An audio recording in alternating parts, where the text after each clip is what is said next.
31 career rounds in the PGA Championship, so it was noteworthy.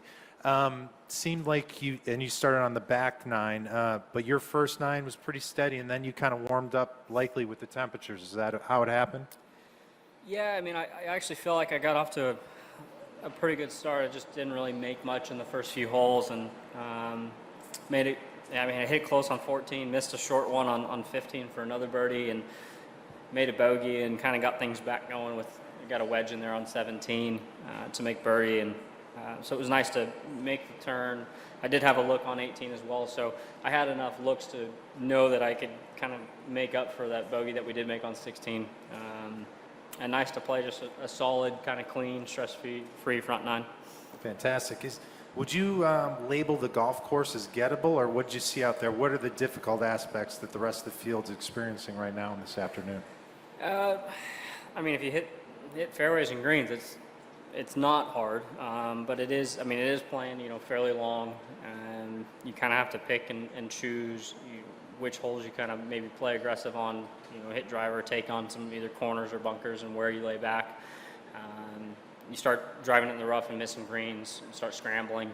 I feel like, that's where the kind of the bogeys come. I hit the wrong club on 16 and ultimately ended up, kind of paying the price and making bogey there. But I feel like this golf course, it's fairly generous off the tee, and you can definitely, like I said, you can play back on some areas to where it's maybe a little bit wider. But the big thing is definitely hitting fairways and greens out here. And especially this afternoon, because the greens, I'm sure, will start to get a little beat up as it's soft out there. And it's something that we'll deal with tomorrow afternoon as well.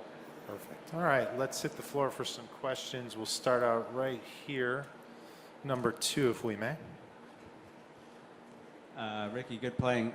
Just was wondering if you could speak to your friendship with Jared Lyall and your decision to, I believe, change your scripting overnight to the yellow today. Yeah, I was scripted to wear some sort of dark blue shirt, so luckily I had a version of yellow-ish. Yeah, it was tough news yesterday. So definitely happy that we could be here and supporting Jared. I mean, it's been a tough few weeks. Especially talking with guys that were also close with Jared. I was lucky enough to be able to talk to him last Friday. So one thing that did help is hearing, kind of from him how he felt. He sounded like he was in a good spot. Obviously, that's not something that's easy to deal with, and it's been fun to be thinking about him, while we're out there playing. Because he'd probably be the one to kind of kick you in the butt if you started feeling sad or bad, and he'd kind of give you a hard time and tell you to man up or something along those lines, maybe not those same words. So it's been enjoyable, celebrating his life, and we'll continue to do that. Questions maybe back right, if we may. Number 1. Rickie, how important was it to come back with the birdie on 17 after your one bogey? I mean, it was definitely nice. I had a good look there and a good look on 18, so it wasn't necessarily that I needed to make the one on 17, but it's always, you feel like you're losing half a shot or so when you make pars on par 5. So I knew it wasn't going to be my last look. I knew we were going to get plenty more, but like I said, when you do make a birdie on a par 5, you feel like you're gaining that half a shot, but when you make par, you feel like you're losing a bit to the field. I'm going to go over here right in front. Rex, number 2. Rickie, when you look at your rounds last week, you had 2 great rounds by 2 not so great rounds. What did you feel like was in your game at that point you were able to take into this week? Well, those, I mean, last week, I'd say it's one of the hardest driving courses we play all year. Some of the smallest fairways, especially once they firm up. And I didn't scramble very well last week. When I did get into trouble, didn't necessarily get the ball up and down where I should have. Should have never made a double last week, and did that. So I think this week, especially like with what our game plan is and kind of swinging within ourselves and making sure we're not trying to do anything extra special out there, or, just playing very simple golf. And this golf course, I feel like you don't have to hit it overly long by any means. I'm not necessarily short by any means as well. But the biggest thing is hitting as many fairways and greens as possible. And I feel like we did a really good job of just staying within ourselves today, and we continue to do that throughout the week. It's number 1 over here, Ricky. Oh, I'm sorry. Was there a follow-up? Follow-up first. I'm sorry. And then when you look at your history in the majors, all the times you've come close, where does this year's Masters rank as far as the amount of time maybe it took you to get over it and move on? It really didn't take, as far as, it wasn't something that I needed to get over. It was definitely a great week. I left everything out there on the golf course, so it wasn't necessarily like, oh man, what if I would have hit this shot instead of this shot? And the back 9 I executed, nearly perfect. After I birdied 12, I really thought I could birdie in. And maybe, looking back is, why didn't I birdie everything coming in? But I hit the shots that I wanted to, needed to. The only one really being 16 where I, hit it in the bunker. I ended up getting up and down. But the swings that I made, like I said, I left everything out there. And sometimes things just don't go your way. I still haven't seen any of the highlights or watched anything back. I think what Jordan told me was Patrick had a long putt on 17 from off the green. It hit the pin to kind of stay on the green type of thing. Saying that's a good break or not, don't know. Like I said, I haven't seen it. But sometimes, that's something you need to get just over the hump to get the job done that week. Like I said, I executed the way I wanted to. I actually thought I made a better swing and hit one closer on 17 than I did on 18. And it just caught the false front and came back. If that one flies a yard further, maybe there's a different outcome. Okay, now we'll go number 1. Over here, yeah. Ricky, sort of similar kind of question, but from the opposite end. You've been in contention in majors frequently, and you've been at this for a while now. How you shoot a 64 in the opening round of a major? How excited do you get about that, or how do you look at that as you go forward? I would have liked 64, but it's not 65, so. 6 under would have been good too. No, I'm definitely happy. But Thursday you can't go win the golf tournament. You can definitely take yourself out of it and lose it. So we took care of what we needed to take care of today, and we move on to Friday and go do what we need to go do tomorrow. Let's hit number 2 right here in the front. Along those lines, Ricky, was there sort of, I don't want to say extra importance, but given the course conditions and how soft it is and sort of how aggressive you could be toward it, was there maybe added importance of getting off to that quicker start this week? I think we would all look at, the course and see, with the soft conditions that it was going to play, maybe easier than what you would typically see a PGA Championship play, but it's still a major venue. It's going to play longer. You're not necessarily having a bunch of wedges in, and I think I think one of the things that I did a good job of, and what may be helping this week and what we'll stick to is not trying to overpower it or not try and get that extra. Is just get the ball in the fairway. And I've always been a good mid iron and long iron player. So you get me in the fairway, and with the soft greens, I feel like we can pick apart the golf course, and as long as we continue to play smart and within ourselves. So now it's all you can do is get off to a good start Thursday, and we did that. Way back, number 1. Are you aware of how many majors it took Phil Mickelson to win a major and Ben Crenshaw? And if so, does that inspire you and give you hope? Oh, I always have hope. I know Phil didn't win until his 30s. I don't know the exact numbers, but it's not something I necessarily worry about. Keep putting ourselves in position. get in contention. We've had plenty of runner-ups. Jack had a lot of runner-ups. We'll just keep beating down that door. Bottom left, Mark, number 2. Rickie, along those lines a little bit, because you've done so many good and right things in these majors with those runners up and getting so close, and you referred to Augusta executing the game plan. Are there times when you sit back and wonder to yourself, when is my time going to come? And if not, if you do or whatever, how do you try to avoid that? Do you put that out of your mind, that kind of thing?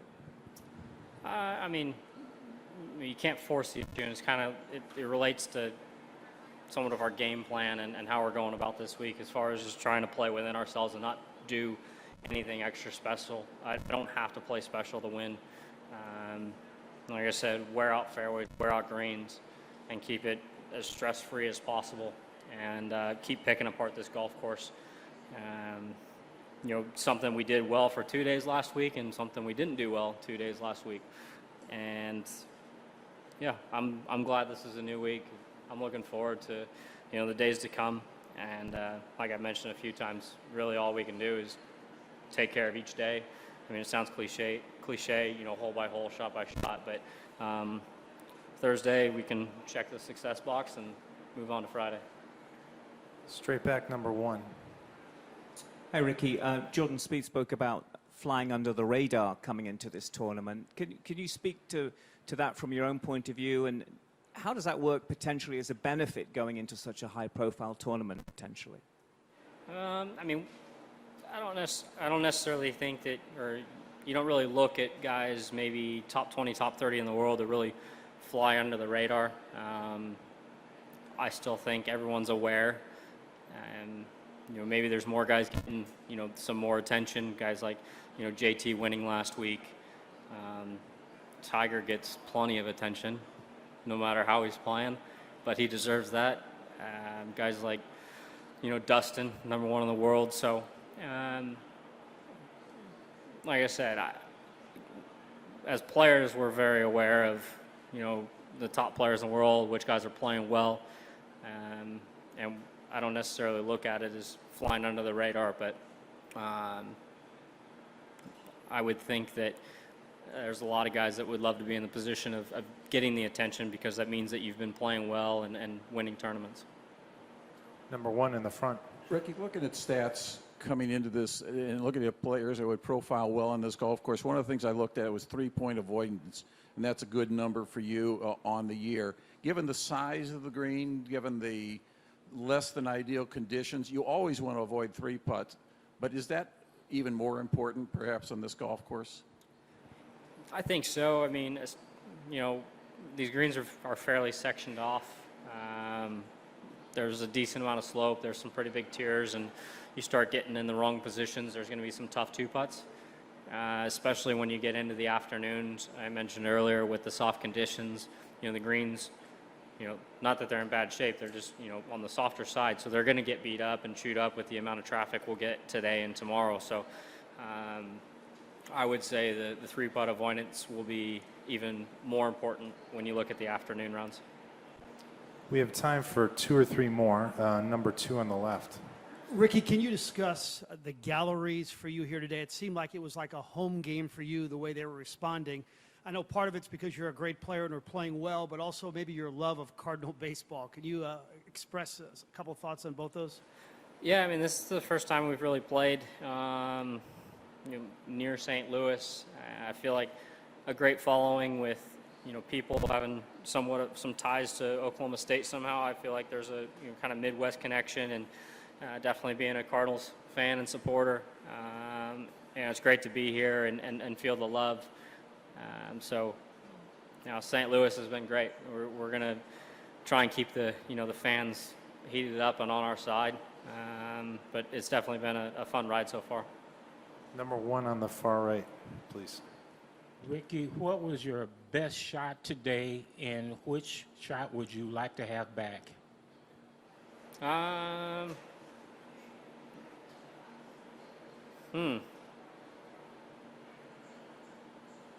Best and worst, or have back. I'm going to take my best. Just, I had a rough fly on my last hole out of the fairway bunker. It was nice just to get 8 iron on the green and hit a good putt. Almost made 3, but to finish off the round. One shot to have back. The one bogey I made just ended up hitting the wrong club on 16, so giving a shot away there. Straight back 2, Michael. Thank you. Rickie, what's it like playing off this zoysia grass and walking on this zoysia grass? You guys don't see it very much. Yeah, we don't see it much, but I'm definitely enjoying it. I may have more rounds than most on it. Our home course at Oklahoma State was zoysia, and always kind of on the softer side. I mean, we would get similar weather to here, throughout the year. So it's fun to be back on zoysia. Like I said, I've got quite a few rounds on it, and definitely feel comfortable here this week. Number 1, and then we'll wrap it up here with Brentley 2. The mic's not on. Oh, I'm sorry. Rick, sorry. Are you aware that it requires much less water than other grasses? Is mine on? Yeah, I mean, it definitely requires less, but we've gotten plenty that it doesn't need. So it's definitely soft out there. You know, we had a lot of standing water the last couple of days. At least we didn't have that today. But no, like I said, I've had plenty of rounds on it, and it's a grass that I enjoy playing. But yeah, it is one that you probably don't see a whole lot as a golfer. Patrick. Hey, Rickie. Of all your many fine rounds in the majors over the years, where would you rank today's, and what specifically pleased you most about it? I mean, it was a solid round. I don't necessarily know how great it was compared to some of the rounds when we've been in tough conditions. One of my best rounds I played was my rookie year. My first Open Championship, I went out and shot 67 to make the cut on the number at St. Andrews, and it was blowing sideways to the 68 I shot at St. George's. So, I mean, today was great, but it wasn't like we had any adverse, crazy conditions or anything like that. It was a hardly any breeze, soft conditions, but it was definitely nice to go out and execute and keep it as stress-free as possible. What's that? Today, keeping it as stress-free as it was. I mean, hitting it, didn't miss many fairways at all. Missed 2 greens. One of them was on the fringe, so it was just a good tee to green, solid ball striking day, which, you'd pray to have that for 4 days. Last question, Brendan. JT is the only Ryder Cup rookie in the top 8 right now. How much time have you and some of the other vets spent with maybe some of the other potential rookies like a Xander or Finau or Bryson? I mean, they're guys we see, week in and week out, play some practice rounds together. I haven't spent a whole lot of time with those guys. I mean, Bryson and I, we're around each other quite a bit, from practicing to doing some Puma stuff together. Obviously, all great players. Bryson's been playing well. Tony's an impressive golfer, ball striker, and you look at Xander, obviously the finish he had coming up through last year's FedEx Cup. So it'll be interesting to see how everything kind of plays out, and how the picks for the team wind up working out as well. All right, Rickie, thank you so much. Opening round 65. Good luck tomorrow afternoon.